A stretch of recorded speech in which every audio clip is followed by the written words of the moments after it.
The fact is, though, there has been a slower growth clip than was expected. Let me come first to Mr. Bagga on the basic question. Is this a blip in your view? 5.4 was a blip, but we won't grow as fast as we have grown. I would agree with what Rahul just said. The problem is that the compounded inflation has made the food basket quite expensive. There is not that widespread and employment generation that is needed, which would put more wage earnings into the economy. And with the monetary tightening, which started 1.5 years back, and we have not had any cuts. In fact, liquidity also has tightened despite the CRR cuts. There has been an overall slowdown. But I would say it's still a blip. It can be addressed. But rapid measures will be needed both on the fiscal and monetary front.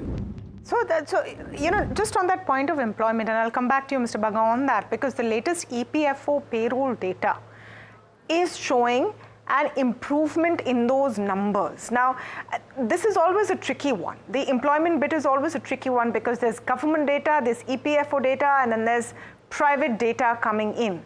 Are you seeing employment as a concern, wage growth as a concern, or the amount of savings and amount of discretionary spend as a concern?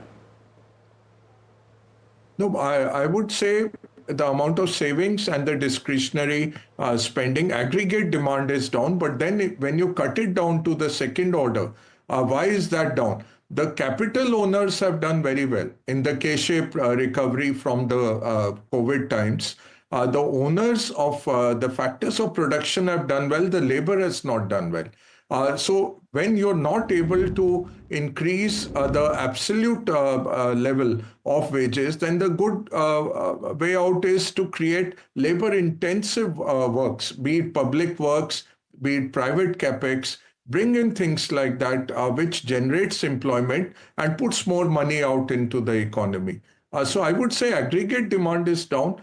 Second order is that much employment has not got generated, nor have wages gone up as much as the inflation would have warranted. The government has done a good job in terms of the safety net with free food and other safety nets in place. We are not seeing starvation. We are not seeing those kind of things. But if you look at the government reports also, the amount of migration has reduced from the rural areas. So clearly that employment generation in the urban India is not happening, and the urbanization that's required at the pace that is required is not happening. And because of the K-shaped, Tamanna, the top 15-20% of the economy is doing very well. And that has masked the rest of the economy. But I would suspect that there is a big portion, big tail of the economy, which is not doing so well.